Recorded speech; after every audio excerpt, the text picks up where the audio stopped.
Listo. Muy buenas tardes a todos.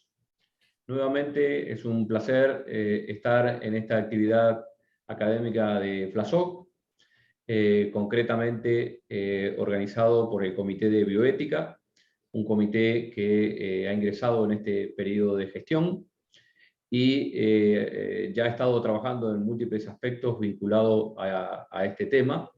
Y bueno, esta es la primera actividad de unas cuantas que va a haber vinculado a esta temática. Y bueno, en este caso se encuentra con nosotros el doctor José Antonio Moreno, que es el coordinador de este comité, a quien le damos la bienvenida y va a presentar a los demás integrantes que se encuentran con nosotros. Adelante, doctor Moreno.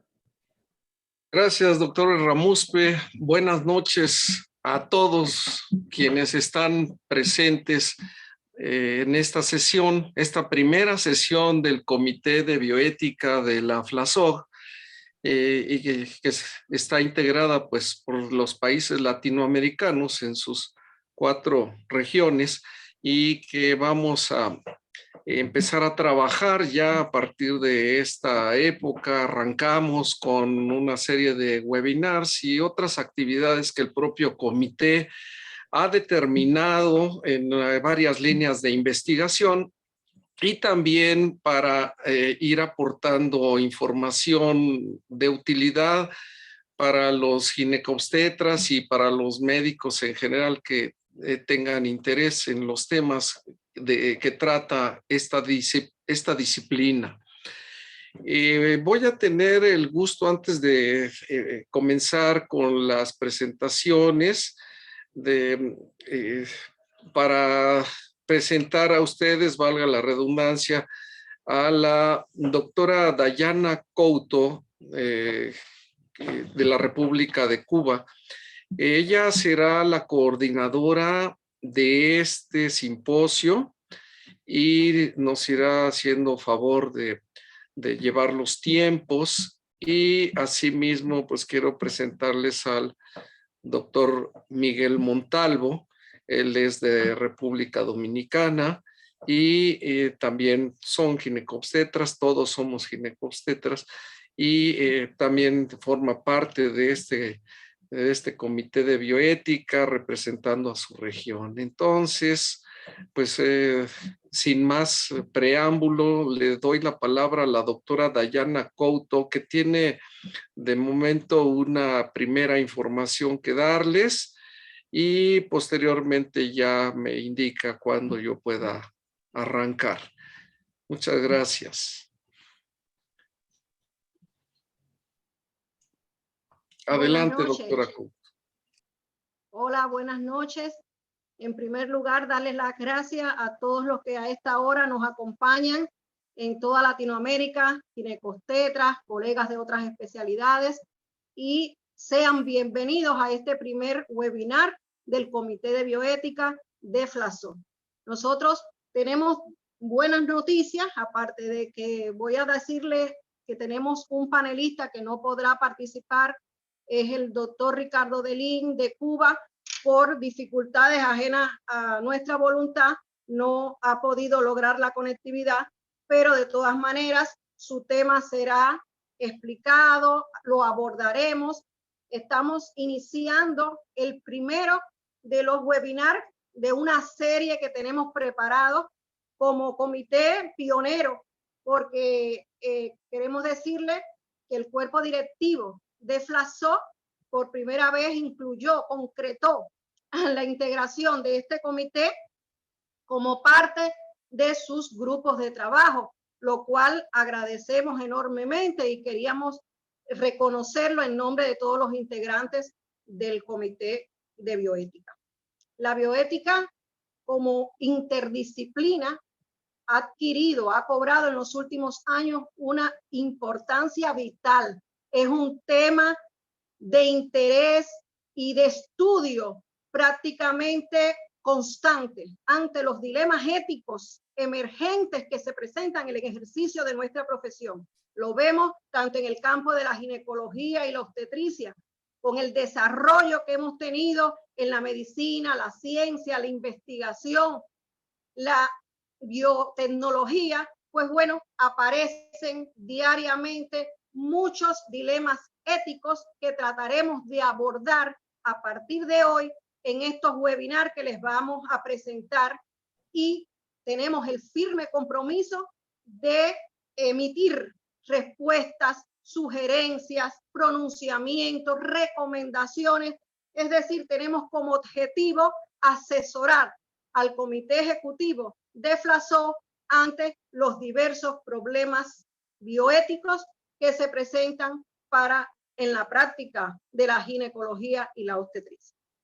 Es un placer para mí conducir este webinar, y hoy tendremos entonces la exposición de dos panelistas excelentes comunicadores, bioticistas, ginecostetras, perinatólogos, y voy a pasar a presentar en primer lugar, porque va a ser la primera conferencia, al doctor José Antonio Moreno Sánchez, especialista en ginecobstetricia, maestro y doctor en bioética de la Universidad de Anáhuac, profesor titular del Diplomado de Bioética del Colegio Mexicano de Ginecología y Obstetricia, miembro del Consejo Asesor de la Facultad de Bioética de la Universidad de Anáhuac, tutor de posgrado en bioética de la Facultad de Medicina y director médico general de arbitraje de la Comisión Nacional de Arbitraje Médico.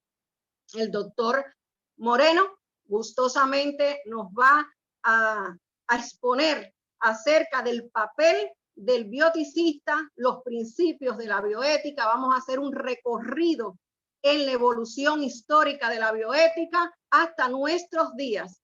Y seguidamente el doctor Miguel Ángel Montalvo Batista de República Dominicana, quien además de obstetra y perinatólogo es máster en bioética, tiene maestría en gerencia moderna de la salud y en relaciones internacionales y diplomacia, es director ejecutivo del Consejo Nacional de Bioética en Salud hasta el año 2021, miembro del Comité Intergubernamental de Bioética de la UNESCO en el periodo 2006-2014, miembro representante de la República Dominicana ante la Comisión Nacional de Ética del Conocimiento Científico y las Tecnologías, y actualmente integrante del Subcomité de Bioética de FLASO.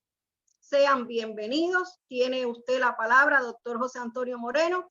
Al final podemos darle una sesión de preguntas para que los interesados hagan algunas preguntas a los panelistas, y este webinar se está grabando y se pondrá en la plataforma de FLASO. Muchas gracias y adelante. Tiene usted la palabra. Muchas gracias. Buenas noches nuevamente a quienes se acaban de conectar. Voy a tratar entonces el primer tema que le correspondía al doctor Odelín, que por razones técnicas propias de la región, pues ha sido complicado, pero con todo gusto voy a abordar el tema que se llama de la ética a la bioética, para posteriormente seguir con el tema de los principios de la bioética y el perfil del bioeticista, que será lo último que voy a tocar por razones metodológicas y para que se entienda mejor. Entonces voy a compartir mi pantalla con ustedes. Y tenemos esto. Muy bien.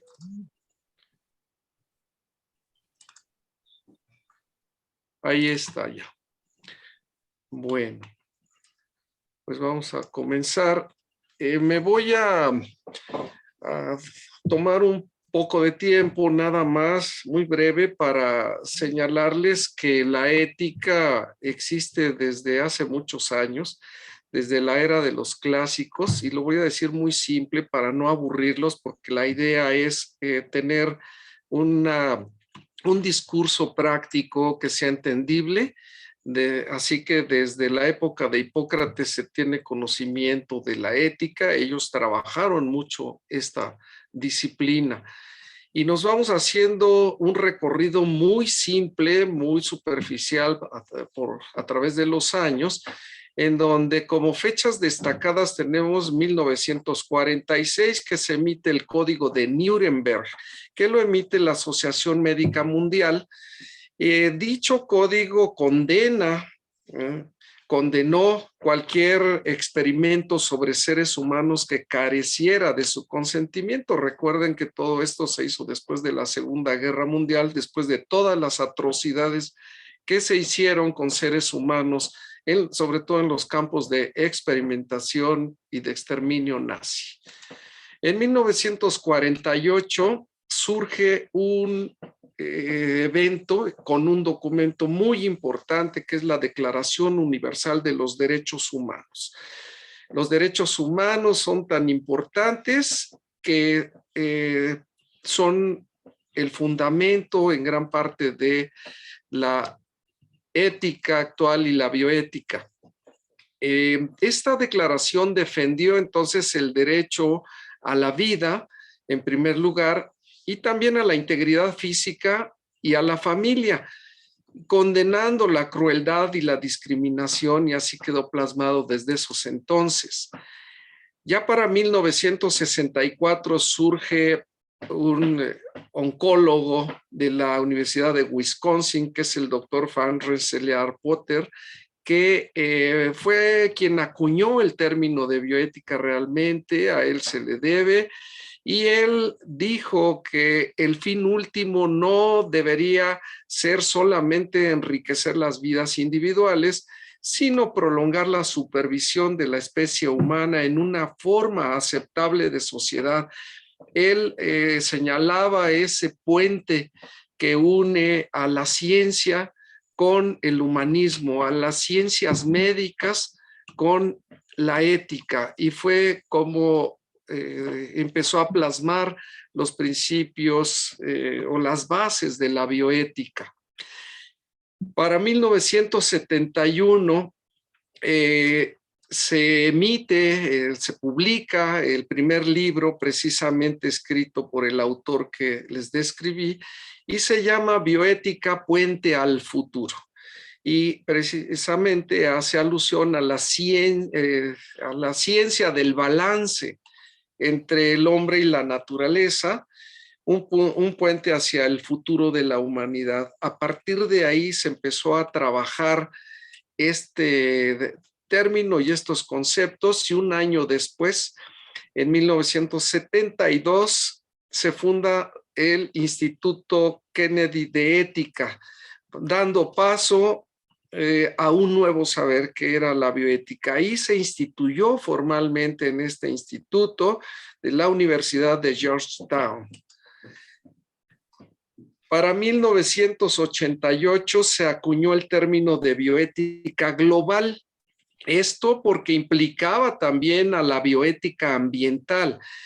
La gente, al profundizar el estudio, pues se dio cuenta que tenía que considerarse no solo la vida, sino los elementos que la hacen posible, y por eso es que se crea la bioética ambiental para la supervivencia de las especies en general, y que todas las actividades inapropiadas se señalaron como tener un impacto negativo cuando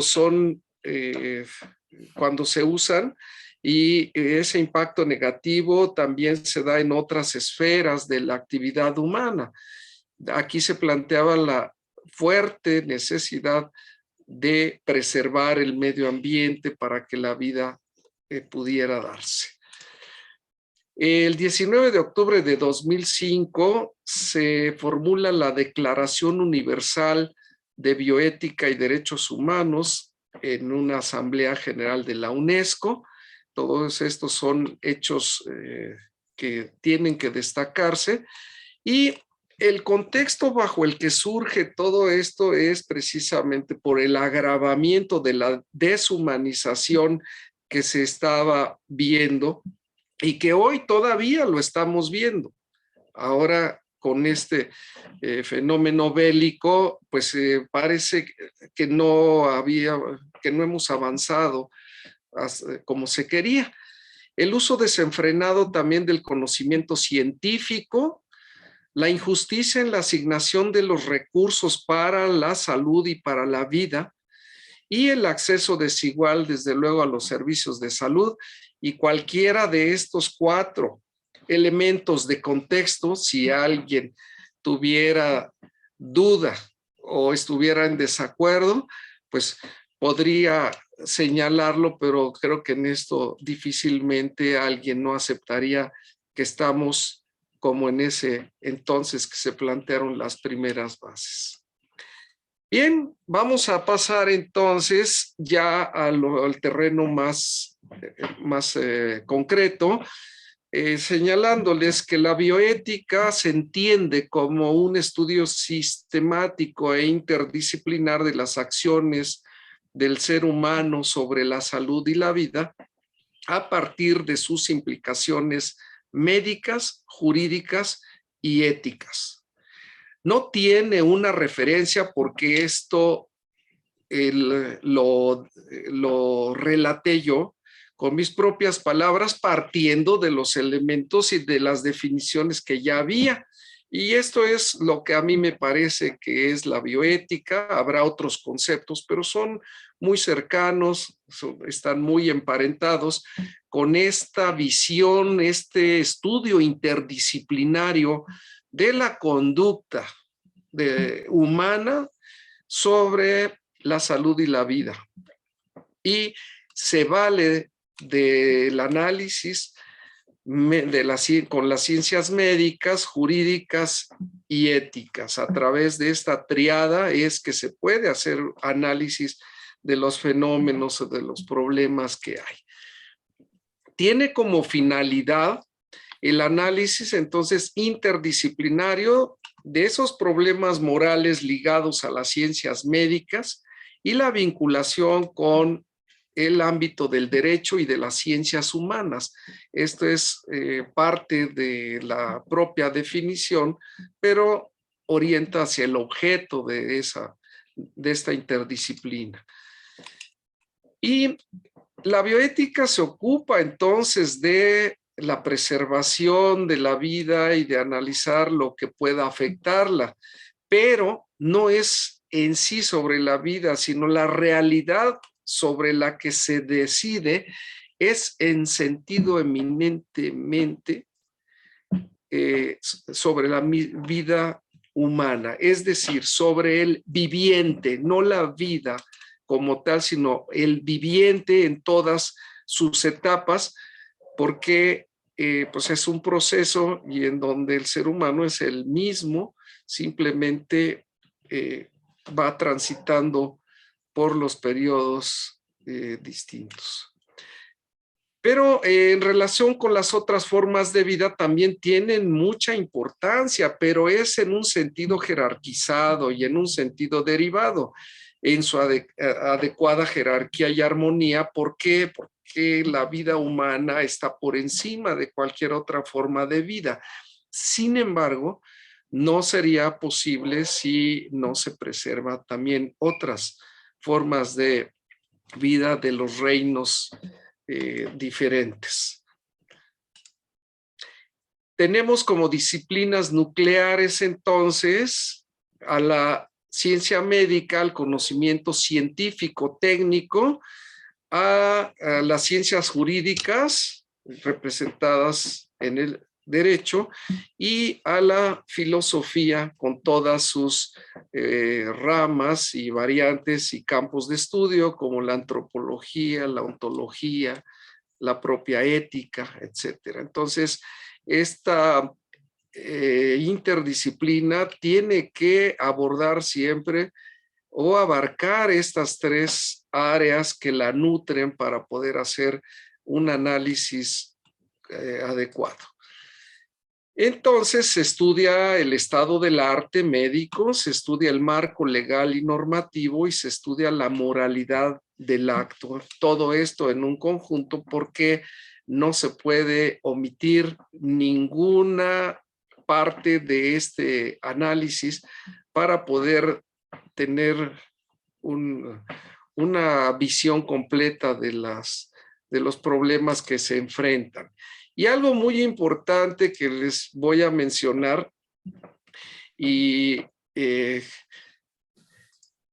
fue producto de las ideas del maestro Gómez Lara con sus discípulos en la Facultad de Derecho de la UNAM, en donde este octágono fenoménico implica el siempre allegarse las preguntas básicas para la caracterización de un problema, en donde nos preguntamos qué es lo que estamos estudiando, qué es lo que o de qué estamos hablando, quién o quiénes participan en este problema, cómo participan, cuándo, en dónde, por qué, para qué y con qué.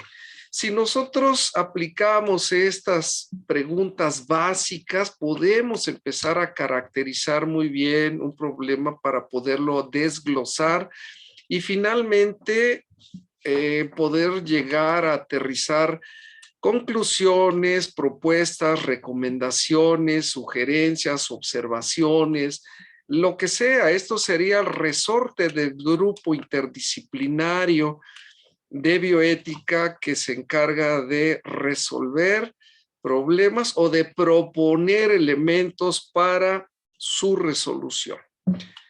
Esto es de mucha utilidad y parece muy simple, pero tiene un buen nivel de complejidad al momento de desarrollarlo.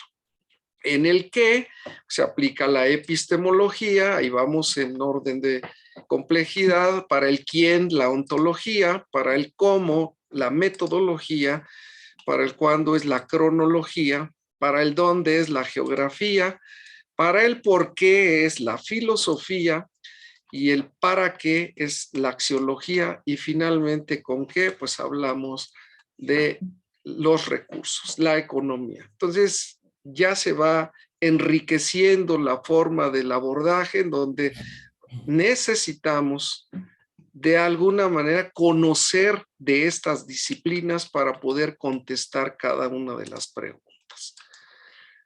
Y ya en sí, para analizar un hecho biomédico, que es la metodología en bioética, pues y llegar a una toma de decisión, se tiene que considerar el hecho biomédico, la licitud del hecho frente a normas, leyes y reglamentos, y luego la relación con los valores fundamentales de la persona, ¿sí? Con la axiología, con los elementos que vamos a defender, como la dignidad, la salud, la verdad, la honestidad. Entonces, parte de un hecho comprobado científicamente en consistencia y en exactitud.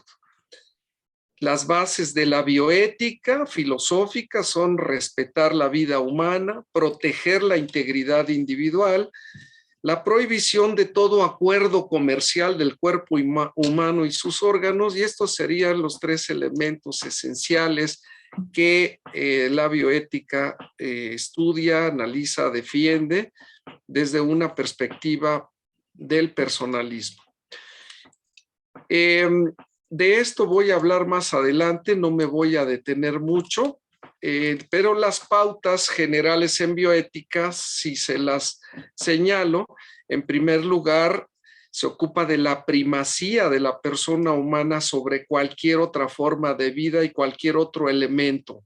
Para nosotros es lo más importante la persona y desde luego defender que no se discrimine, no se estigmatice, que se obtenga siempre un consentimiento del otro para poder actuar o interactuar, que se respete la confidencialidad, el derecho a la información que tienen todas las personas, el derecho al cuidado de su salud, el respetar que no se comercie con el cuerpo humano ni sus partes y que la investigación científica siempre tenga reglas y máxime cuando se implican seres humanos o animales en los procesos de experimentación.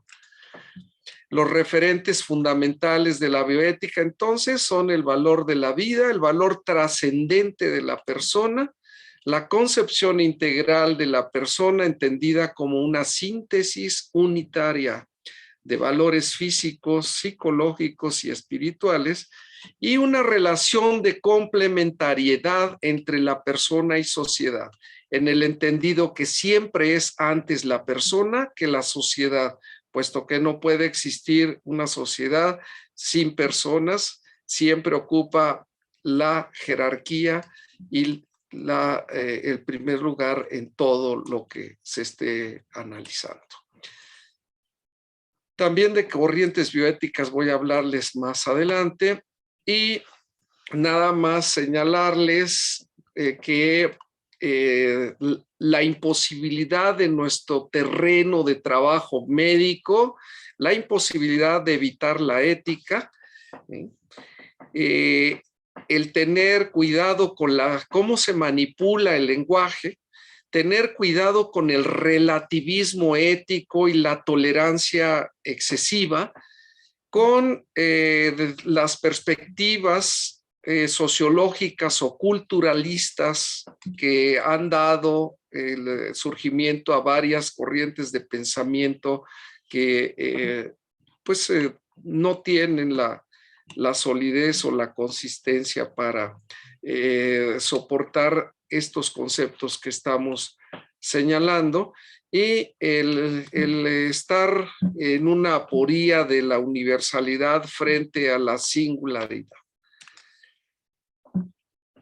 Entonces, para ir cerrando, les comento que está la persona antes ontológica y axiológicamente, porque ya se los había comentado, la sociedad tiene su origen en las personas y su fundamento para completar y ayudar al crecimiento de cada una de ellas, que la persona es el valor máximo en el mundo y trasciende cualquier otro bien temporal y cualquier consideración económica, que existe un valor individual que no solo es un bien personal, la vida de cada uno, sino también es un bien social y de todos.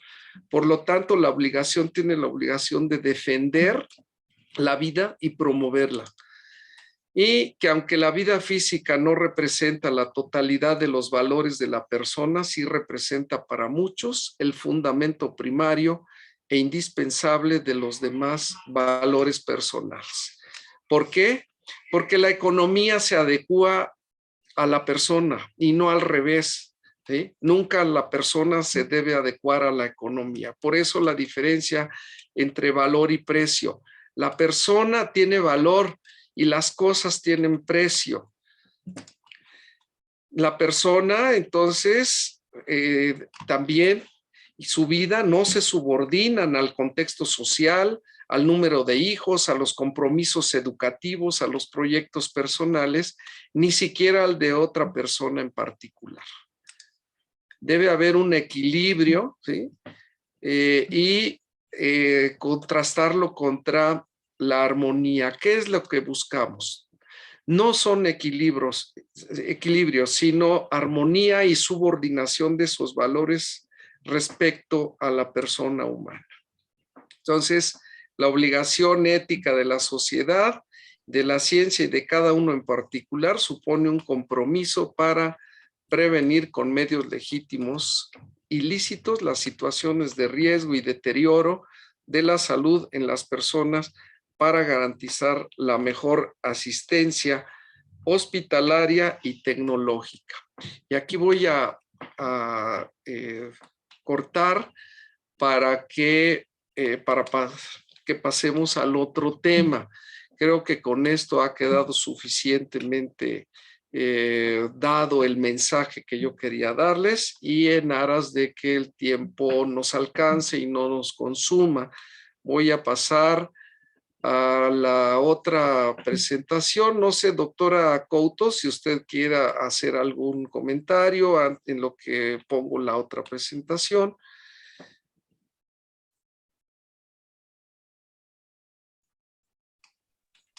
Como siempre, muy agradecida, doctor Moreno, por su excelente presentación, un excelente comunicador y en breves minutos ha podido concretar toda esta parte tan interesante que es de la ética, la bioética, la moral, las diferencias, las similitudes, y muchas gracias. Adelante con la segunda conferencia.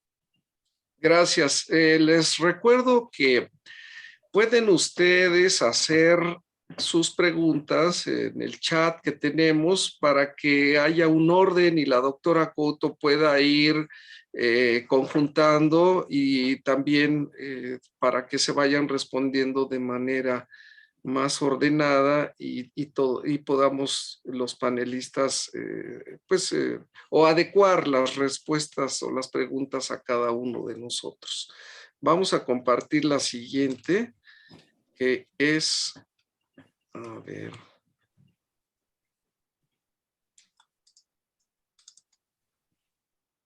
Ok, bueno. Pues esta es la segunda plática. Miren, cuando hablamos de principios de la bioética, nos preguntamos, pues, ¿qué principios son? Pero para eso tenemos que hablar de corrientes, ¿sí? Y en un momento más les voy a comentar sobre las 4 principales corrientes y una de ellas da lugar a estos principios, ¿sí? Que han sido los que de manera cotidiana, llamémosle así, han sido de utilidad, han sido para la batalla diaria, han servido a la gran mayoría de gente que se incorpora al estudio de la bioética y han sido, digamos, la herramienta para los integrantes de comités de bioética e inclusive han vertido toda la fundamentación moral de la bioética en estos 4 principios. Pero pues les quiero comentar que es una parte o una forma reducida de ver las cosas. ¿Por qué lo digo? Bueno, pues porque aunque son valiosos, no todos son éticos ni son los únicos principios que hay. ¿Por qué decimos que no son éticos? Porque llega un momento en que se confrontan uno con otros, o porque no se sabe cuál aplicar primero en determinadas situaciones, cuál vale más que el otro, y entonces nos presenta algunas dificultades. Sin embargo, pues no dejan de ser útiles para ir sacando los problemas y pues avanzando en el trabajo que tiene que hacer la gente que se aficiona o se dedica a esto dentro de su labor cotidiana. Bien, entonces, ¿cuáles principios bioéticos son los que vamos a trabajar brevemente en esta plática? Les decía que tenemos que hablar de corrientes bioéticas. Y esas 4 corrientes bioéticas, una de ellas, la más usada quizá, es el utilitarismo. Y tiene 3 vertientes de análisis que son la deontología prima facie, el contractualismo y el principialismo. Ahí en el principialismo, como parte del utilitarismo, es donde se ubican estos 4 principios que la gente usa diario. Pero no es conveniente conformarse con eso nada más. Tenemos que avanzar entendiendo que estos pertenecen al utilitarismo, primero al principialismo, que deriva del utilitarismo, pero que existen otras corrientes como el naturalismo, ¿sí?, el sociobiologicismo, que parte de un principio evolucionista que reduce la conducta humana a un mero proceso evolutivo, científico y por ende cuantificable.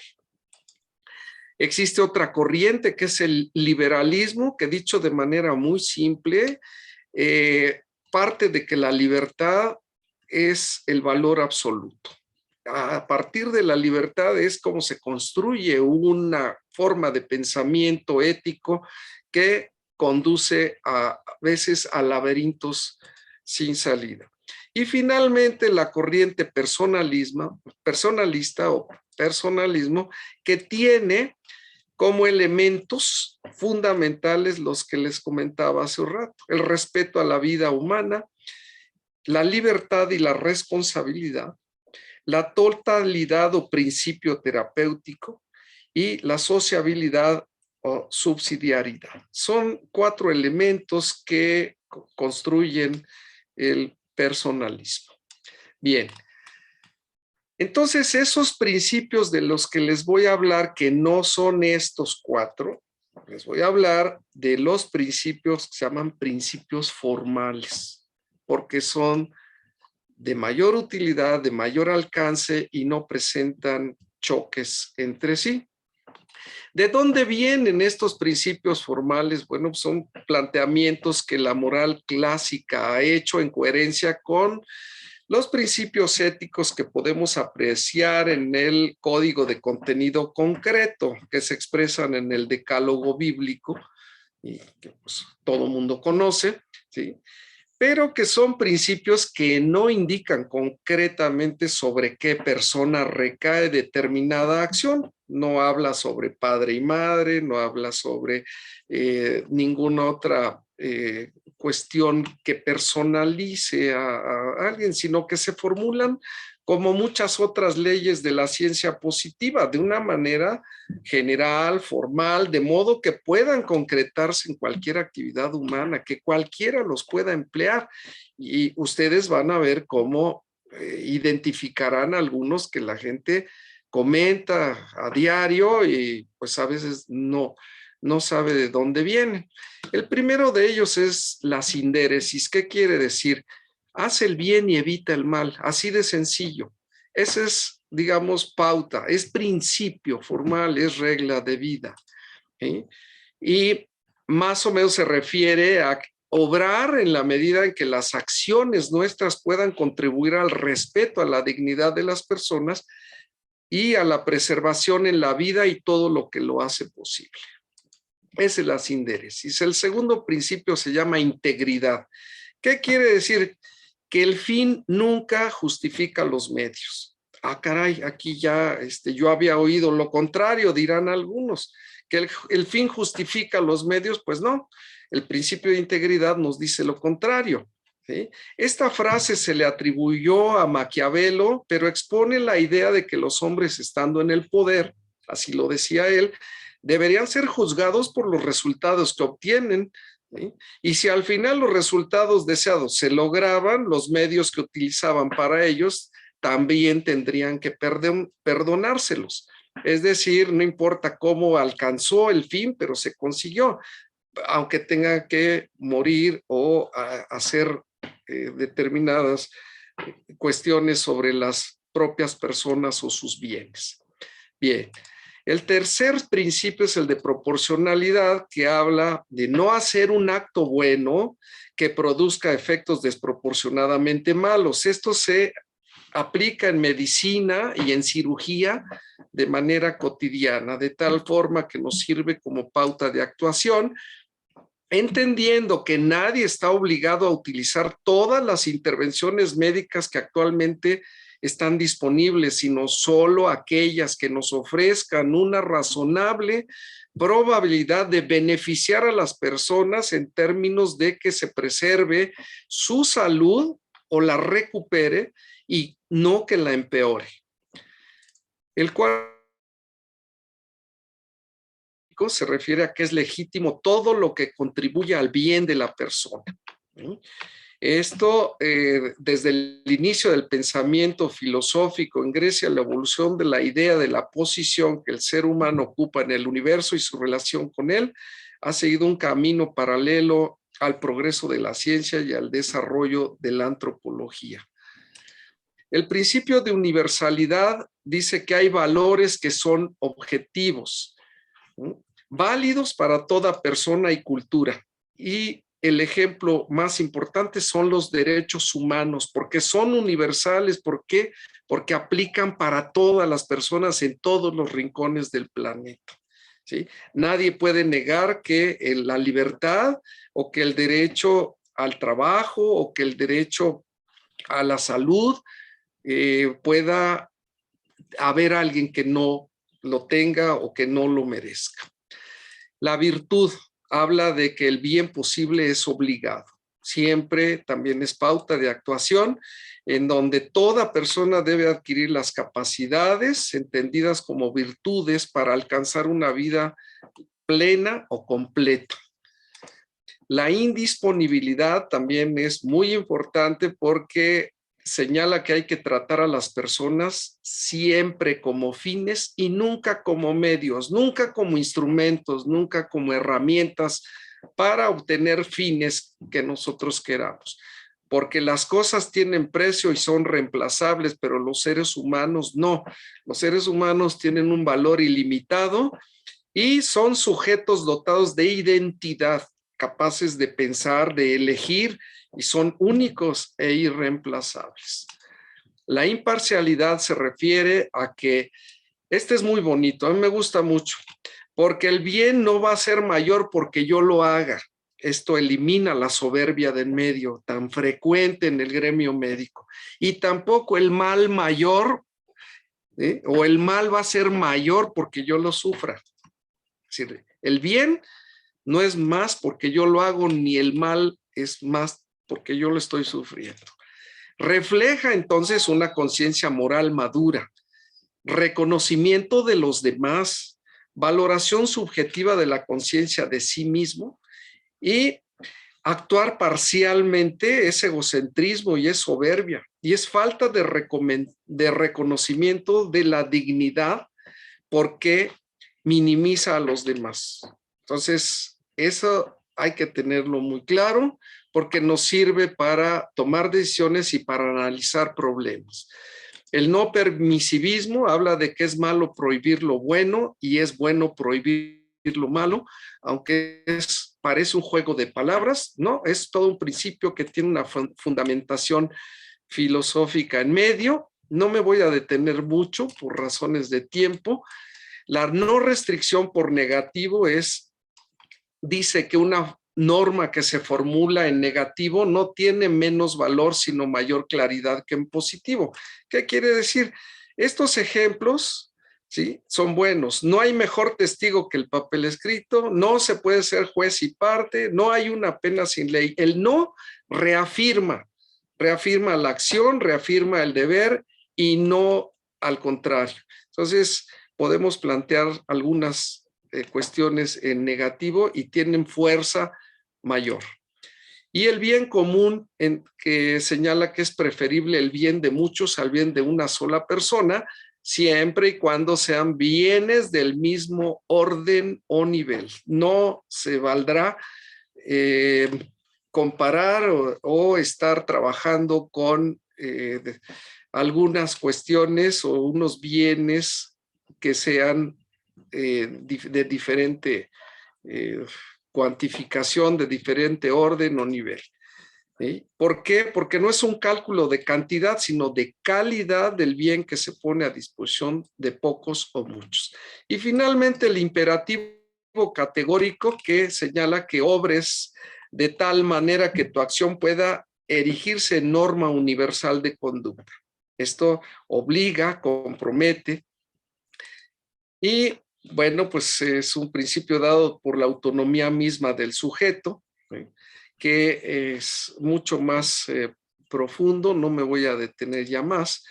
Y los dos principios en la perplejidad que les digo que mucha gente usa y no sabe ni de dónde vienen, que es lo del mal menor, en donde dice que es lícito no impedir un mal en atención a un bien superior o para evitar desórdenes más graves, y el principio del doble efecto, que se refiere a que es lícito realizar una acción buena en sí, aunque tenga doble efecto, siempre y cuando el efecto primero es el bueno que el fin de la gente sea honesto y que haya una causa proporcionada para permitir ese efecto malo.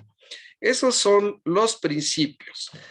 Las conclusiones de esto es que para comprender los valores y la formación ética se requiere una corriente de pensamiento, porque hay múltiples, pero hay que tener una, ¿sí? Y al menos una que tenga una moral de mínimos, que respete los derechos humanos y que sea exigible para todos. Pero el problema es que pocos los reconocen y los cumplen, y otros tantos, peor, ni los reconocen ni menos los cumplen. Una moral de máximos, en cambio, no podría ser exigible porque esto es cuestión de elección y actitud personal. Es decir, hay que ser diferentes. Pues sí. El terreno bueno sería entonces el de la prudencia como complemento de la sabiduría que conducen a la felicidad, ambos. Y que el terreno justo sería el de respeto a las normas establecidas. Quizá ese sería el justo medio, el justo balance. Y esta distinción tan clara en el plano teórico no lo es tanto en la realidad. Hasta ahí entonces los principios de la bioética y unas cuantas diapositivas sobre el perfil del bioeticista, que va a estar un poco más divertido porque es, a mí me cuesta mucho trabajo entender por qué muchos se llaman bioeticistas y apenas son aficionados a la bioética, o cómo es que, ¿qué debe tener un bioeticista realmente? En primera, el bioeticista tiene que ubicarse, por favor. ¿Y dónde se debe ubicar? Bueno, pues ¿a dónde, qué corriente de pensamiento es la que nos está llevando? ¿En dónde? ¿Con cuál nos identificamos?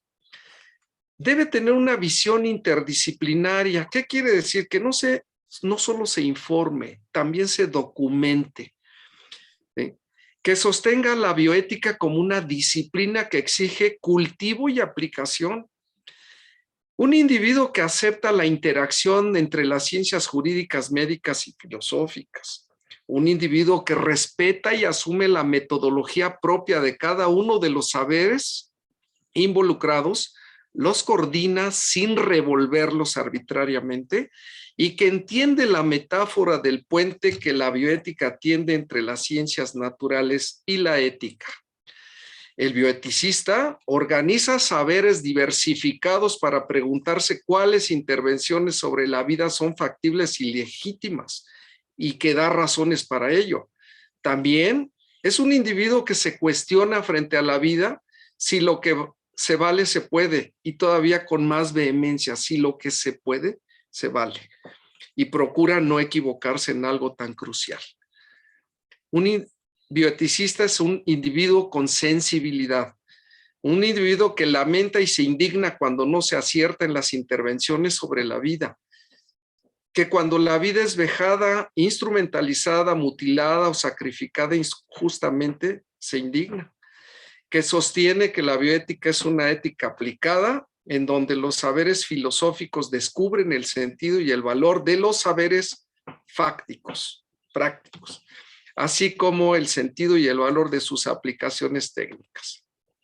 Un bioeticista sabe organizar los bienes superiores para la toma de decisiones, especialmente las médicas. La dignidad como bien supremo, la vida, la salud, la funcionalidad, la integridad y al último, la estética, tan vigente hoy en día que otras corrientes invierten esta escala, esta jerarquía. Y les diría, para cerrar, que hay un perfil elemental aparte del perfil académico, el perfil científico. Un buen bioeticista, o dejémoslo en un bioeticista nada más, para empezar saluda, que no se les da mucho. En segunda, agradece, respeta, razona, responde, cuida y comparte. Y finalmente, que puede aspirar a niveles de conciencia más allá de lo que nosotros podamos pensar, y que es el perfil trascendental, donde el bioeticista es atento, es inteligente, es racional, es responsable y queda en condiciones de enamorarse entonces de su quehacer y de todo lo que le rodea. Muchas gracias por su atención. Eso es todo de mi parte. Doctora Couto. Bueno, las gracias son para usted. Muchísimas gracias porque es un aprendizaje escucharlo a usted y volver a aprender todo sobre la bioética, los principios. Usted decía hoy de los 4 principios básicos de la bioética, ni son tan éticos ni son los únicos. Ahí están los 11 principios formales y la visión interdisciplinaria y el perfil que debe tener un bioeticista. Muy interesante, otra vez gracias. Y a los que se han ido sumando, pues les estamos compartiendo, estamos acompañándolos en el primer webinar del Comité de Bioética de FLASO. Es un placer haber contado con el doctor José Antonio Moreno en estas 2 conferencias. Y ahora vamos a dar paso al doctor Miguel Ángel Montalvo, quien además es profesor de pregrado de la Universidad Nacional Pedro Enríquez Ureña y profesor del posgrado de Ginecología y Cirugía Pélvica Avanzada de CEDIMAC. El doctor Miguel Ángel es médico ginecostetra del Centro de Diagnóstico y Medicina Avanzada y encargado de la Unidad de Diagnósticos Perinatales. El doctor nos va ahora a introducir en el apasionante tema de la bioética, pero su importancia y aplicación en la especialidad de ginecología y obstetricia. Hoy en día se confrontan muchos problemas bioéticos, sobre todo relacionados con las técnicas de reproducción asistida, la interrupción del embarazo, la anticoncepción, la maternidad subrogada, conflictos de intereses, objeción de conciencia, los tratamientos quirúrgicos muchas veces innecesarios, y por tanto todas estas problemáticas son expresiones diversas que deben debatirse en un ámbito respetuoso. Y desde el punto de vista perinatal, vemos a diario los dilemas éticos que se ven en el límite de la viabilidad, en lo que se llama la zona gris del embarazo. Por tanto, vamos a pasar al doctor Miguel Ángel otra vez la bienvenida para que dé su tema. Adelante. Muchísimas gracias. Bueno, lo primero es agradecer a la FLASOC en nombre de la Sociedad Dominicana de Obstetricia y Ginecología, de su presidente, el doctor César López, esta gran oportunidad que nos da de ponernos en contacto con toda la América Latina, nuestros colegas de América Latina, pero sobre todo a mí me da el gran placer, el gran honor de conversar sobre un tema que me apasiona y al cual he estado dedicado junto con la práctica de la ginecostetricia, que desde más de 30 años estoy involucrado en él y en el tema de bioética de los últimos 20 años. Justamente vamos a hablar de cómo podemos aplicar todo esto que el doctor Moreno de manera tan detallada nos ha dicho y cómo podemos llevar esto a la práctica en nuestras consultas, en nuestros hospitales y en nuestro diario vivir en la medicina que hacemos. Vamos a hablar de que esto está destinado, lo que voy a decir, a los ginecostetras, pero puede ser aplicado a todas las especialidades e incluso a los médicos en general.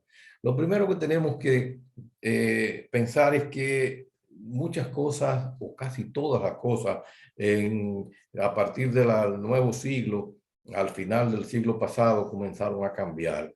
Uno de ellos son los paradigmas sobre los cuales los médicos nos hemos formado. Nosotros somos parte de una formación muy basada en la forma hipocrática que se conoce como paternalismo. Y hemos asumido ese paternalismo en nuestra diario consulta, en nuestro diario vivir en los hospitales con nuestras pacientes, hasta el extremo de que yo recuerdo siendo niño cuando acudía con mi madre al médico, que llegué a escuchar la frase aquella muy fuerte en la cual el médico decía, bueno, no debe discutir, usted no tiene por qué saber eso porque yo soy el médico y soy quien sabe.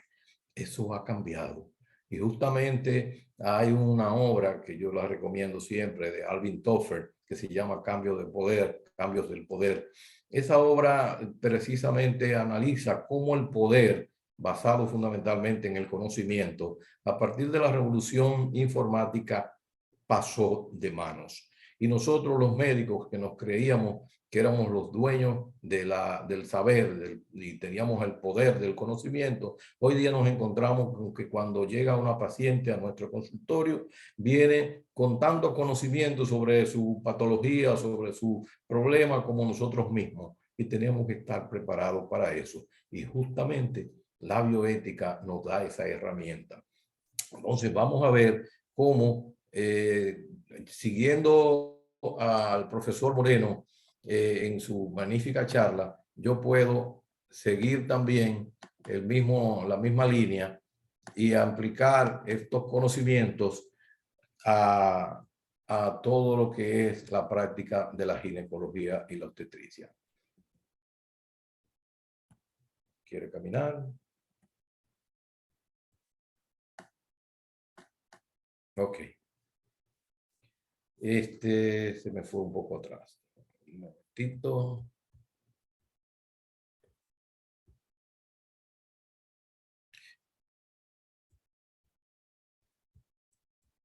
El doctor Moreno entró en el tema ya en forma detallada. Yo voy a tratar de llevar esos mismos conceptos a la práctica.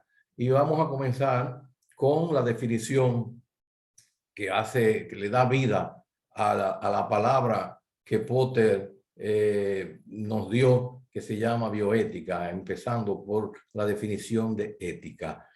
Como todos sabemos, ya lo hemos repetido muchas veces, la ética no es más que un concepto filosófico que se puede definir como el análisis sistemático, crítico y formal de la conducta humana para discernir de lo que es correcto o incorrecto, de lo que es bueno o es malo.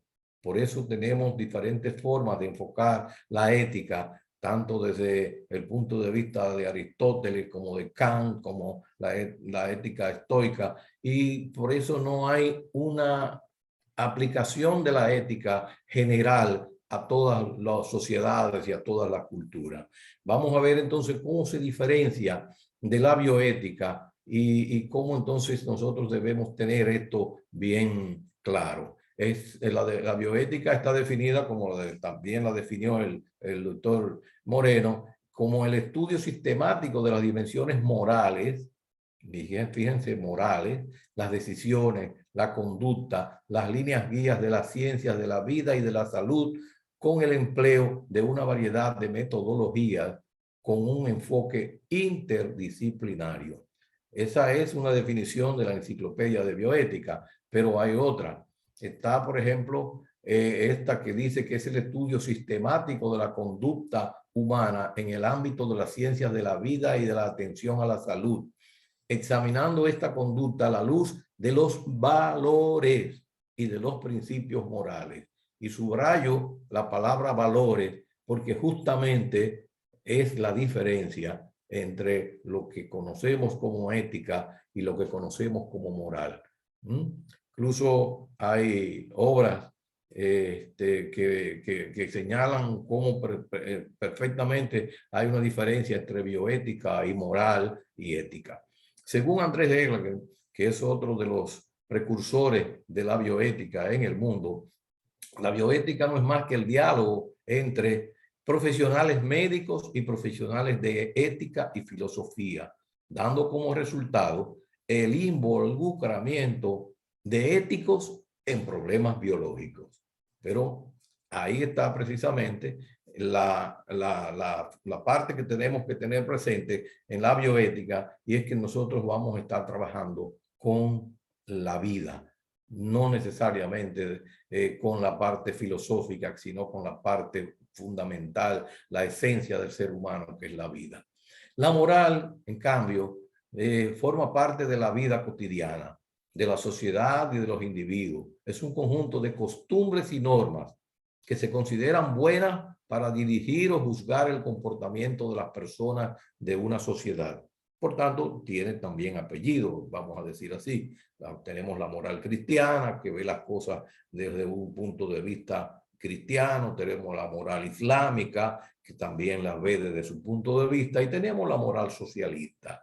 No hay entonces una única moral. Hay una moral general, pero que se enfoca dependiendo de cada grupo en particular que la quiera enfocar. La etiología de la palabra bioética, como casi todas estas palabras, proviene del griego y significa vida, desde el punto de vista de bios, y éticos, carácter. Entonces, la definición de Potter, precursor de la bioética en el año 1971, es que es la disciplina que combina el conocimiento biológico con los valores humanos. Y subrayo otra vez la palabra valores. ¿Por qué?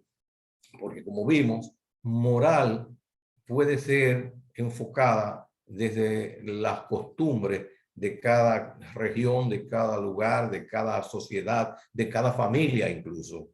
Ética, desde el punto de vista, puede ser enfocado por los diferentes grupos también sociales, profesionales e incluso grupos de diferentes partes del planeta y de la sociedad.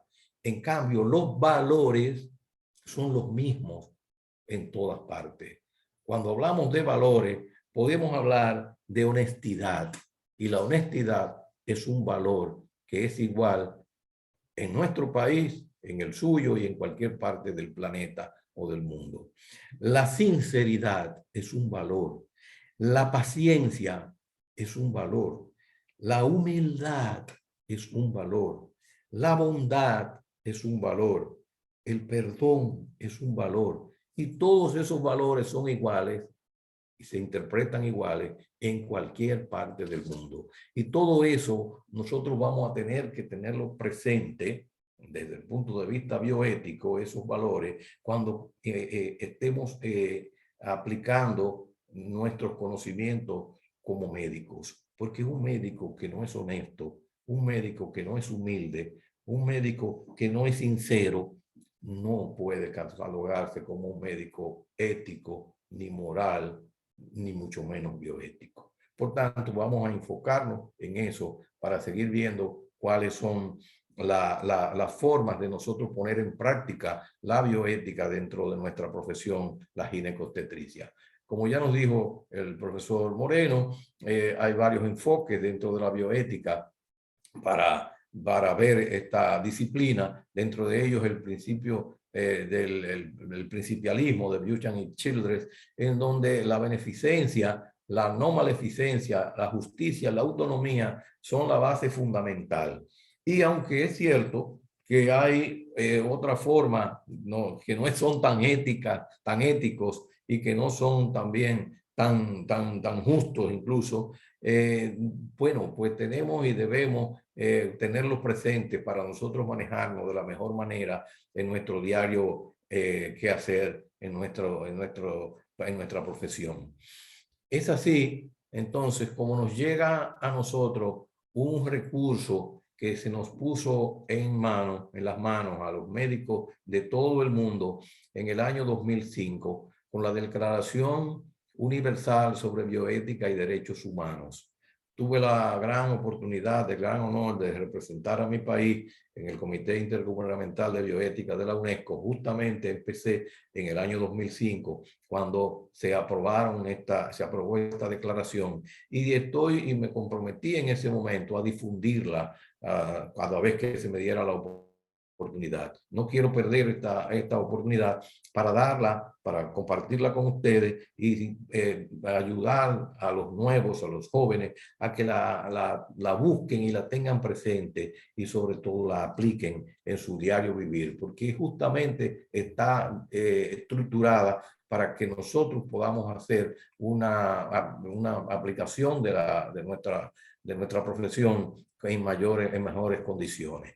En el artículo 1 de esa Declaración Universal sobre Bioética y Derechos Humanos, establece que la declaración trata de las cuestiones éticas relacionadas con la medicina, las ciencias de la vida y las tecnologías conexas, aplicadas a los seres humanos, teniendo en cuenta sus dimensiones sociales, jurídicas y ambientales. Entonces, esto es la base de partida, el punto de partida para nosotros comenzar a hacer aplicación de nuestro ejercicio profesional, ya sea como ginecostetra, ya sea como cualquier otro especialista o como médico general. El artículo 3 establece la dignidad humana y los derechos humanos, y se habrán de respetar plenamente la dignidad humana, los derechos humanos y las libertades fundamentales, estableciendo que los intereses y el bienestar de las personas deberían tener prioridad con respecto al interés exclusivo de la ciencia o de la sociedad. Algo importantísimo. Muchas veces nos olvidamos en nuestro afán de querer jugar a científicos o de querer hacer cosas que no corresponden desde el punto de vista ético o bioético. Nos olvidamos que estamos tratando con personas, con seres humanos, y que el ser humano tiene como valor fundamental la dignidad. Entonces, esto es un elemento que nosotros debemos llevar a la práctica permanentemente si queremos verdaderamente hacer una acción médica dentro de lo que debe ser la preservación de la vida y de la salud de la gente, de nuestros pacientes.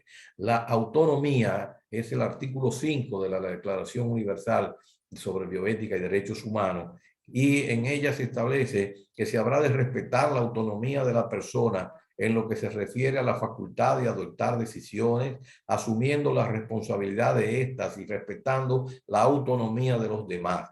Para las personas que carecen de capacidad de ejercer su autonomía, se habrán de tomar medidas especiales para proteger sus derechos e intereses. Es lo mismo con lo cual me introduje en el tema. Tradicionalmente, nuestra formación paternalista nos ha hecho hacer un ejercicio médico muy parecido a lo que los padres nuestros, de los que somos ya mayorcitos, hicieron con nosotros. Nosotros los padres nos decían: usted no va a salir hoy, usted no va a hacer tal cosa, y cuando preguntábamos por qué, nos decían: porque yo soy su padre, y no más explicaciones.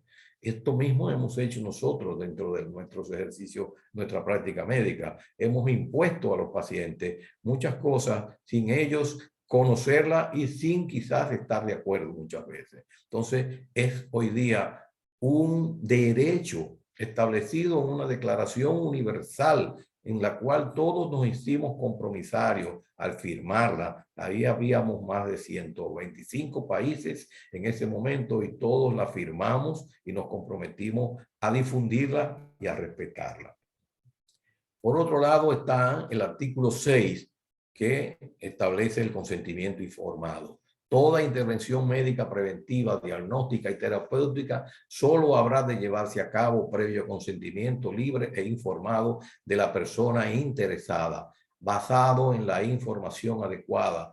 Cuando proceda, el consentimiento debería ser expreso y la persona interesada podrá revocarlo en todo momento y por cualquier motivo, sin que esto entrañe para ella desventaja o perjuicio. Nosotros no somos dioses con bata blanca. Tenemos que explicarle a nuestros pacientes qué le vamos a hacer, qué le vamos a dar, darles la oportunidad de decir sí lo acepto, no lo acepto, explicarle hasta los más mínimos detalles y no solamente decirle firme acá, esto es un consentimiento, sino preguntarle: ¿usted comprendió? ¿Usted entendió lo que yo le expliqué? Y darle la oportunidad de que pregunten y nosotros de explicarle, no con tecnicismo, no con palabras técnicas, privando o haciéndonos los filósofos, los sabios, sino con palabras llanas y sencillas, porque no todo el mundo tiene la capacidad para entender lo que le explicamos, sobre todo cuando se trata de salud. La investigación científica solo debería llevarse a cabo previo consentimiento libre, expreso e informado de la persona interesada. Dejemos ya de utilizar a nuestros pacientes como parte de una investigación clínica. Una investigación clínica es algo muy importante porque sin ella la vida humana sería otra. Hemos tenido la buena suerte de que hay muchos científicos que se han dedicado a la investigación clínica, pero se han establecido normas para la investigación. Y aunque querramos nosotros ser científicos o creernos científicos en nuestro consultorio, no podemos utilizar a los pacientes sin estar aplicando un protocolo previamente aprobado por un comité de bioética, tanto independiente como un comité oficial de un país determinado, para que se verifique que se cumple con todo lo que establecen las normas de la investigación. Entonces, es muy interesante, es muy importante nosotros como médicos tener esa parte también de la declaración presente. En el artículo 9, la privacidad y la confidencialidad es una de las cosas que hoy día más se viola en la práctica médica. Vemos a veces con rabia y con pena cómo médicos, colegas, salen a los medios de comunicación a divulgar información relacionada con sus pacientes, a veces sin protegerlos de la identidad y sin tener ninguna autorización por parte de ellos para utilizar información.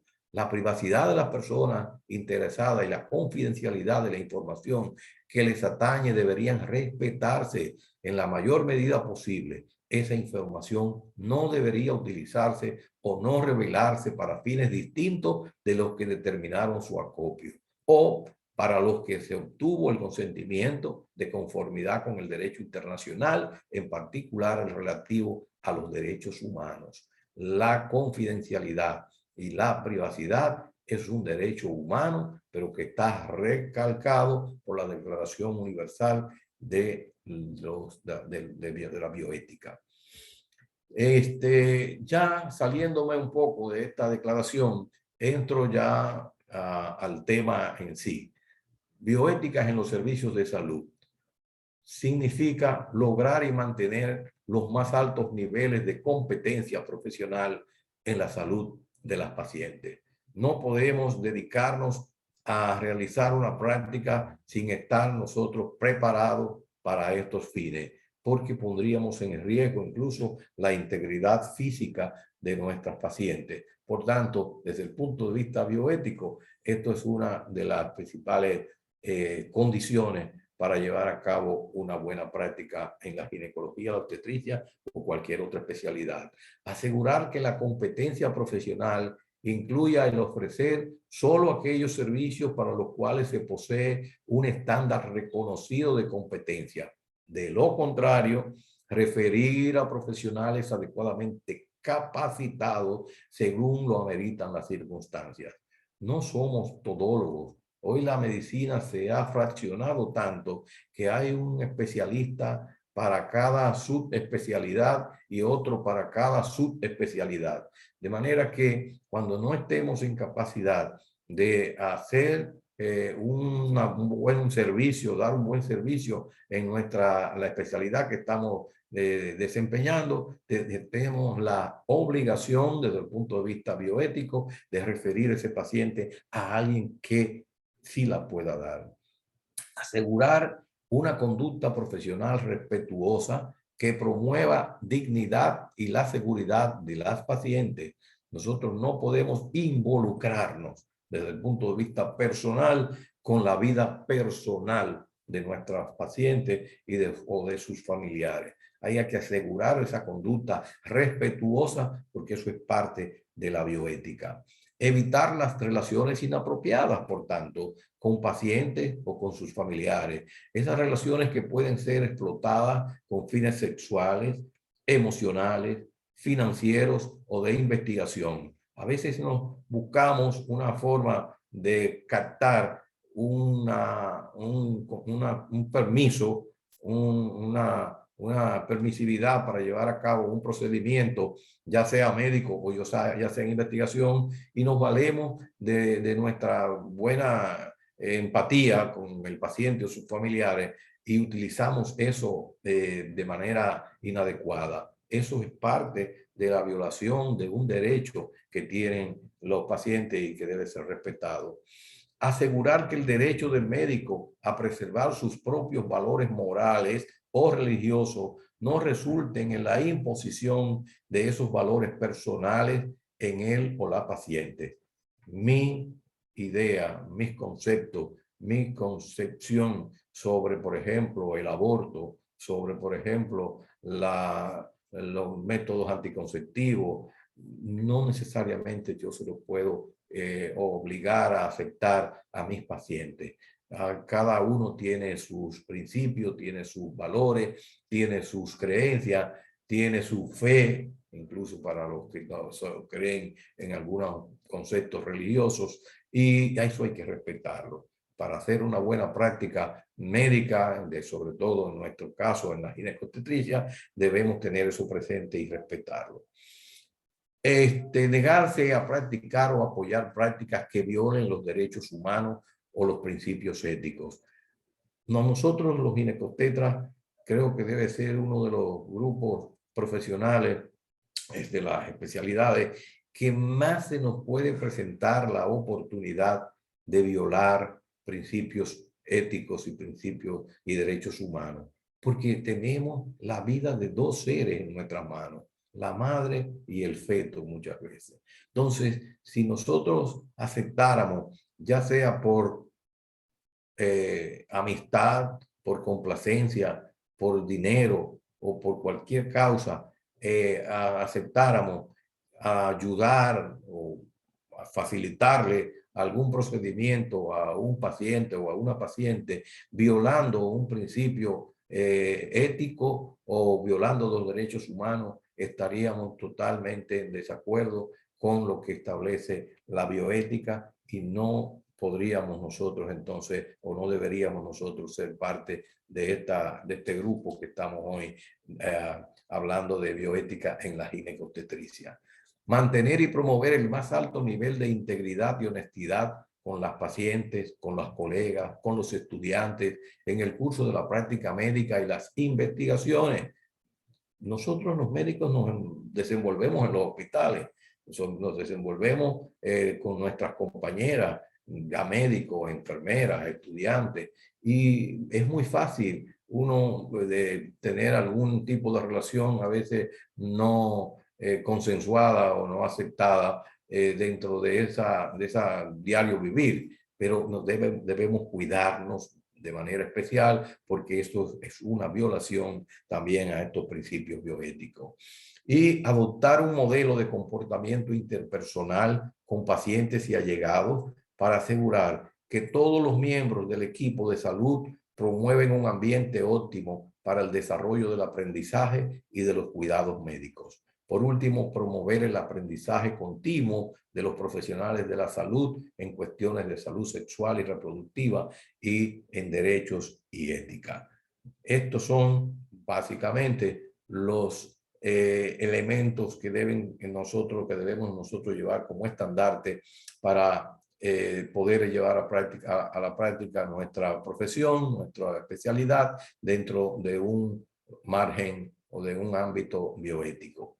La salud es un asunto urgente que atañe al mundo entero, pero la carga de morbilidad y mortalidad de las personas está incrementada por la inequidad social. Desgraciadamente, no todo el mundo tiene los mismos derechos ni las mismas oportunidades para acceder y tener la oportunidad de tener un buen servicio de salud. Pero si además le agregamos a eso un comportamiento no ético, no bioético de nuestro proceder como profesionales de la salud y como ginecobstetras, entonces esas diferencias, esa carga de morbilidad y mortalidad aumentará en esas poblaciones que ya lo sufren.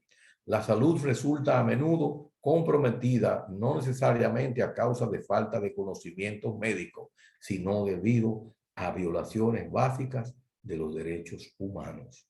Y esos derechos humanos son la base fundamental de la bioética. ¿Cómo enfrentar los conflictos y dilemas bioéticos? Ya concluyendo. Bueno, pues el principialismo nos ayuda. No voy a decir que sea la solución, pero nos ayuda, y en la manera en que nosotros lo podamos llevar a la práctica, podríamos entonces tener una mejor solución de esos conflictos que a diario se nos puedan presentar. El efecto bueno, como decía el profesor Moreno, el efecto bueno debe ser buscado directamente al momento de realizar una acción. Ejemplo, salvar a la madre y hacerlo de tal modo que pueda ser salvada la vida del feto en el caso de una mujer embarazada. Es el mejor ejemplo para nosotros los ginecobstetras de cómo nosotros podríamos llevar a la práctica la beneficencia. El efecto bueno debe guardar proporción para justificar la aceptación del malo. Ejemplo, sería éticamente reprobable si por no actuar o hacerlo tardíamente se perdieran las dos vidas, la de la madre y la del feto. Y el efecto bueno no debe depender del efecto malo. Por ejemplo, el que la paciente se mejore depende de que se interrumpa el embarazo, aunque el feto muera. Esto no es justo, no es lo que desde el punto de vista bioético y sobre todo desde el punto de vista de lo que son los principios del principialismo, nosotros deberíamos hacer. En conclusión, la atención en salud es una actividad científica, social e histórica que necesita a la bioética para impregnarle de calidad y de sentido la vida de todo ser humano. La atención en salud se expresa en acciones de cuidado que deben ser brindadas desde antes de la concepción y hasta después de la muerte, teniendo en cuenta la red de relaciones que la persona ha establecido a través de la existencia. Ese es un concepto de Salazar, pero yo tengo el mío propio. Actuar con ética es hacer lo correcto aún cuando nadie nos ve. Muchas gracias. Gracias a usted, doctor Miguel Ángel, por su magistral conferencia. Muy interesante, mi respeto. Muchas gracias. Ha dado puntos claves, es verdad, su mensaje sobre la bioética en los servicios de salud es clave para tener prácticas en la ginecobstetricia que nos lleven a un resultado satisfactorio tanto para la madre como para el feto, en todos los dilemas emergentes que en la actualidad nos están convocando precisamente a estos webinars.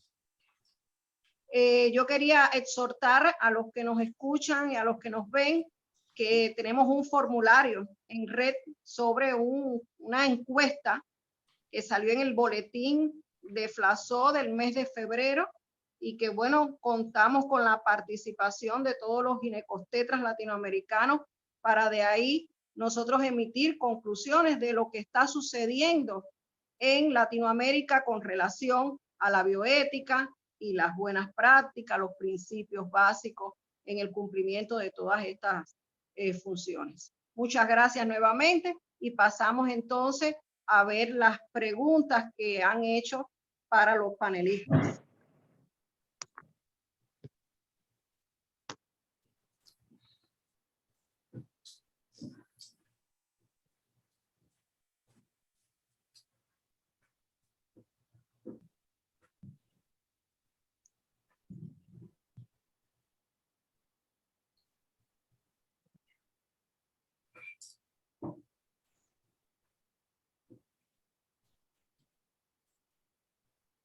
No sé, doctor José Antonio Moreno, ¿usted tiene ahí alguna pregunta que no logro visualizar? No, hasta ahorita no han, solamente ha habido felicitaciones y eso pues me da mucho. Gracias. Igualmente, no he visto ninguna pregunta directa a nosotros. Sí, también muchas felicitaciones y participantes que han querido manifestar que están presentes. pero tenemos la oportunidad de si alguien quiere hacer alguna pregunta, con mucho gusto. Hay una pregunta en el chat que dice, ¿cómo hacer con las residencias médicas y todas las violaciones a los derechos humanos que se ejercen cotidianamente?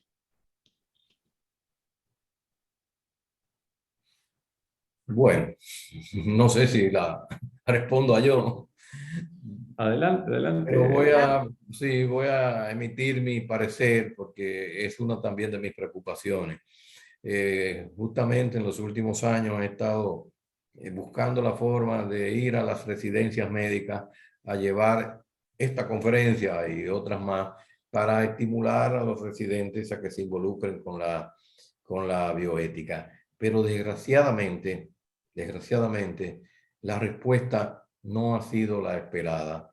Los residentes no han todavía visto la bioética como una disciplina a la cual le van a sacar quizás mayor provecho que a cualquiera de las cosas que les enseñamos en las residencias médicas.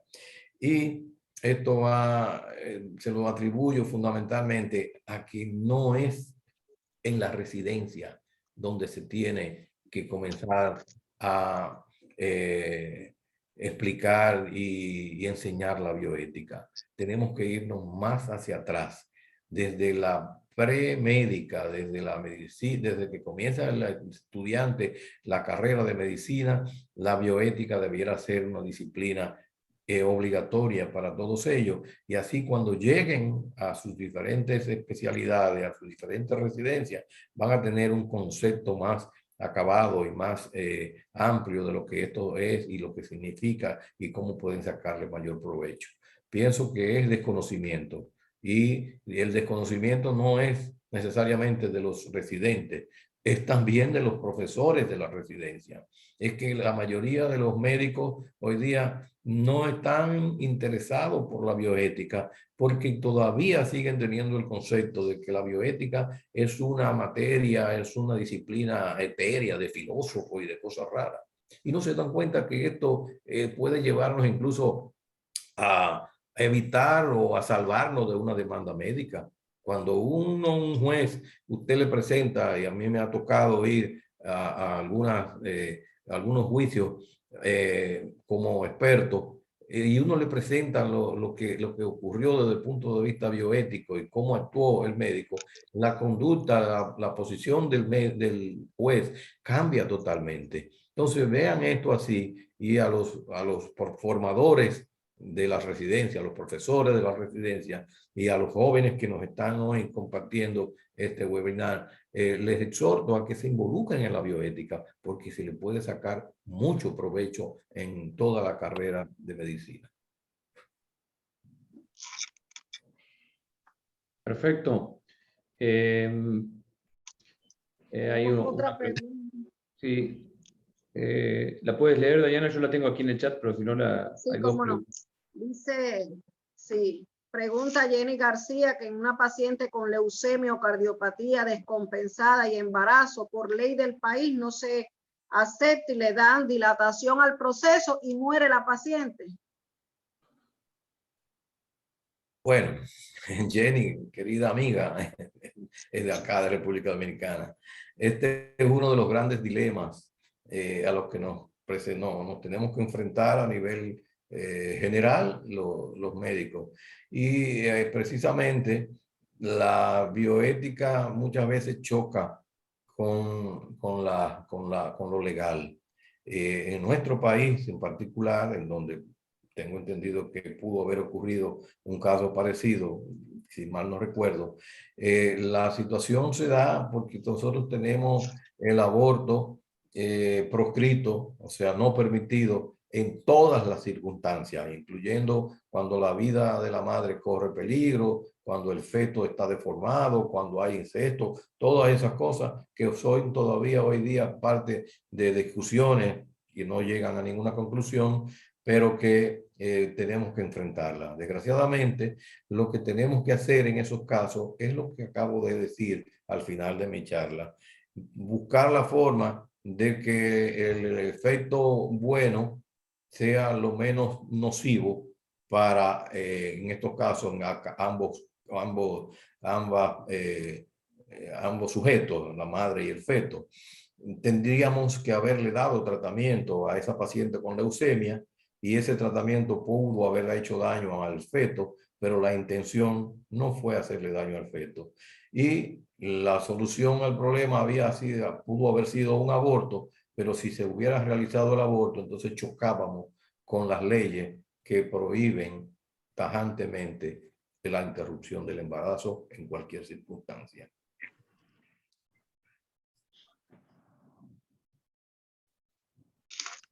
Muchas gracias. Doctor Álvaro, ¿alguna otra de las preguntas que pudiera hacer de las que ha recibido?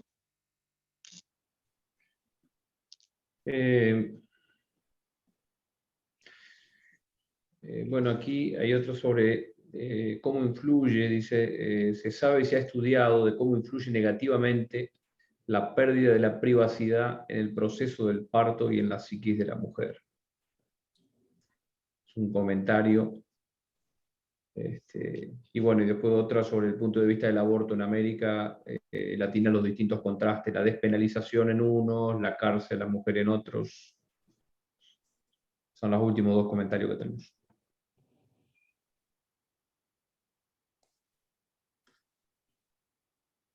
Y después tengo una última para cerrar.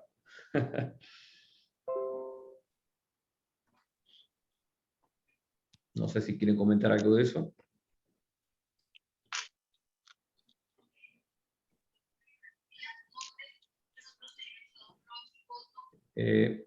Acá hay otra que dice, ¿puede una paciente por el principio de autonomía renunciar a un parto normal y pedir una cesárea? Ese es uno de los dilemas a los que más nos enfrentamos comúnmente. Si eso es autonomía. Y a mí me gustaría también tener la opinión del doctor Moreno, porque con mucha frecuencia lo vemos. ¿Sería eso autonomía? Una persona pedir un procedimiento aún a sabienda el médico de que no corresponde. ¿Llega hasta ahí la autonomía? Es buena la pregunta. Sí.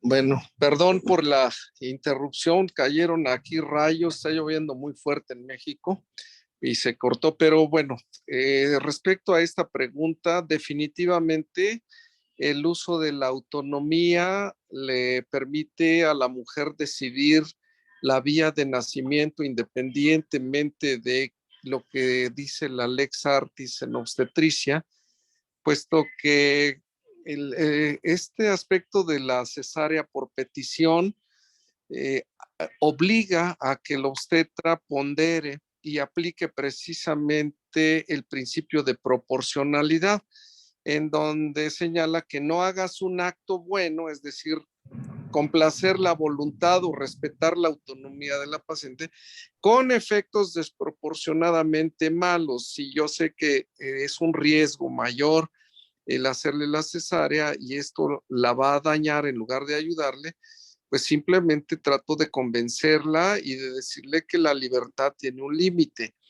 La libertad implica también una responsabilidad y eso hace alusión a los principios de la bioética personalista, tanto el principio de totalidad y el principio de libertad y responsabilidad. Entonces, si la paciente no fuera pues convencida, el médico tiene derecho también a objetar. La paciente tiene derecho a pedir lo que quiera, pero uno tiene derecho a no acceder.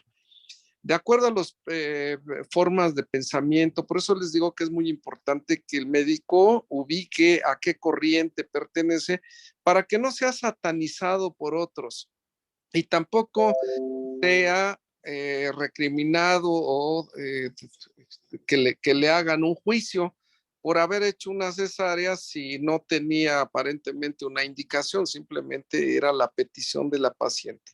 Ahí el asunto también llega al terreno jurídico en donde bajo el consentimiento, bajo información, tiene que ser planteado todo muy bien y también entender que hay que respetar el criterio de cada médico, entendiendo que cada caso es individual, es particular y no tendríamos derecho a criticar y menos a juzgar si decidió o no hacer una cesárea por petición. Sería todo. Yo quiero agregar que a veces se da lo inverso. La paciente que ya tiene una cesárea o dos cesáreas, y hoy día hay una corriente, por lo menos aquí en nuestro país, de muchas chicas desean tener la experiencia del parto natural. Y como ha habido un aumento, un excesivo aumento de la tasa de cesárea, pues con frecuencia la mayoría de las muchachas que están hoy en día, de las mujeres que están hoy en día todavía en edad reproductiva, ya tienen cesárea previa, pero algunas nos piden la oportunidad de un parto natural. En esos casos ocurre lo mismo. Quieren exigir prácticamente que les demos parto natural y en ocasiones las condiciones no son las ideales para darle esa oportunidad. Entonces ahí entra en contradicción con la autonomía y precisamente eso que acaba de decirnos el doctor Moreno es una de las cosas que hemos incluso tenido que poner en práctica, es decirle al final de cuentas, bueno, yo considero que no tienes las condiciones para darte la oportunidad de una labor de parto y por tanto yo no te puedo ofrecer mi servicio. Si tú deseas, te quedas con lo que te ofrezco y si no, desgraciadamente tendrás que buscar quien te pueda complacer, porque la autonomía tiene un límite. Perfecto. Bueno, vamos si quieren a la última pregunta, para ya también respetar un poquito de los tiempos que nos habíamos trazado. Nos comenta el doctor, nuestro querido doctor Estanislao Díaz Barriga de la Ciudad de México, felicitando a los profesores por sus exposiciones y preguntando si tienen alguna razón o pueden explicar el poco interés en esta materia dentro del ejercicio de la práctica médica en general, cuáles podrían ser las razones por las cuales hay poco interés, según él lo comenta, y si se puede sugerir cómo funcionan los comités de ética de los hospitales o comité de ética hospitalario. Sería la última pregunta. Bueno, yo rápidamente, por si el doctor Montalvo quiere agregar algo más, yo les diría que tradicionalmente la gente rehúye a asuntos o disciplinas que tratan de leerles la conciencia, dicho de manera muy clara. Rehúyen hacer un análisis más profundo de su actuación o entrar en un proceso de autocrítica o más aún implica profundizar el conocimiento sobre la axiología que cada uno tiene o asomarse o profundizar el conocimiento en materia jurídica, normas, reglamentos, leyes y también tiene que todo acto tiene que fundamentarse, documentarse muy bien desde el punto de vista técnico y científico y ahí cuando se evalúa lo que se pudo haber hecho mal, ahí nos damos cuenta que hay desde la falta de apego a la lex artis, tanto como el violar la reglamentación o la normatividad del país o de la región donde está, así como la carencia de una identidad ética, que es decir, poseer un marco de valores y principios que regulen la actividad individual. Ese sería mi comentario. ¿Y cómo funcionan los comités de ética? Pues funcionan como pueden, porque no tienen el suficiente personal formado. Muchos no sesionan porque no tienen gente formada en bioética y pues se ha hecho un esfuerzo de varios años, pero aún no se logra consolidar y bueno, pues esta es una tarea permanente que sí debería despertar un poco más de interés, pero ha sido, creo que un poco de soberbia también de parte del mismo gremio, en donde pues el saber el saber científico a veces les nubla la vista de otras cosas. Hasta ahí dejaría mi comentario. Yo agregaría que tenemos que hacer diferencia o diferenciar entre lo que es un comité asistencial en los hospitales y un comité relacionado con la investigación clínica.